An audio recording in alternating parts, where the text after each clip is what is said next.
ഓ ചാടിക്കോ ചാടിക്കോ അല്ലെങ്കിൽ ഐസാവും.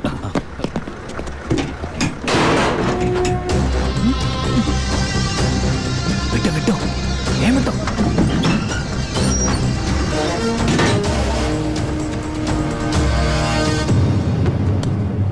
പെട്ടെന്നാവട്ടെ.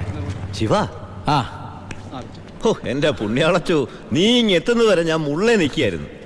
സ്പിരിറ്റ് എന്തിടാ? ദാ ഇതൊക്കെയാ. ഈ ഐസ് കിട്ടേ? ഞാൻ കാണിച്ചുതരാം.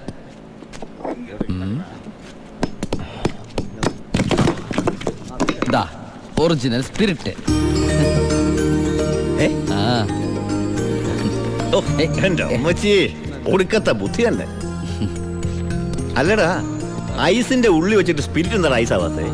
എന്റെ ബായ്, വെള്ളം 0 ഡിഗ്രി സെന്റിഗ്രേഡിൽ ഐസ് ആവും. പക്ഷെ സ്പിരിറ്റ് ഐസ് ആവണമെങ്കിൽ -112 ഡിഗ്രിയെങ്കിലും വേണം. കെമിസ്ട്രി പഠിച്ചതിന്റെ ഗുണ.